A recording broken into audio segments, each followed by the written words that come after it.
Question आकृत्या दिलेल्या आहेत पहा. इथं 6, इथं 8 आणि इथं काय आहे 24, इथं 12, इथं 10 आणि इथं दिले 60. मग आपल्याला इथं 9, इथं 16 आणि इथं काय दिलंय क्वेश्चन मार्क. म्हणजे क्वेश्चन मार्कच्या जागेवर आपल्याला कोणता नंबर येईल ते टाकायचे. तर पहा आता इथं 6, 8 आणि इथं 24 जर आपण ऑब्झर्वेशन केलं तर हे जे 24 आहे ते 6 च्या टेबल मध्ये आहे आणि 8 च्या पण टेबल मध्ये आहे. 6 4 जा 24 आणि 8 4 जा 8 3 जा 24. 12 हे 60 जे आहे ते 12 च्या टेबल मध्ये आहे का. 12 5 जा 60 आणि 10 6 जा 60.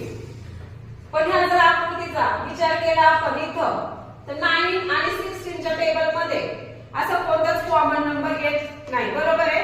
म्हणजे याचं हे जे कॉमन फॅक्टर आहे त्याच्याने आपल्याला हे उत्तर निघू शकत नाही. दुसरा पहा अजून एक ट्रिक सांगते. आपण काय करू 6 आणि 8 6 × 8 6 8 जा 48 आणि 48 ला हे दोन नंबर आहे म्हणून आपण काय करायचं दोन नंबरने भागायचं. 2 ने भागायचं. 2 1 जा 2 2 2 जा 4 2 4 जा 8 इथे आले 24. ठीक आहे. आता 12 × 10 करू आपण. 12 × 10 12 10 जा 120 त्याला 2 ने डिवाइड करू. 2 1 जा 2 2 6 जा 12 2 0 जा 0. Answer is 60. इथे आलं 60. सेम 9 × 16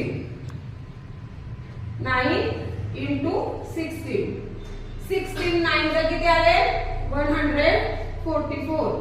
आता 144 ला जर आपण 2 ने डिवाइड केलं 2 1 जा 2 2 7 जा 14 2 2 जा 4.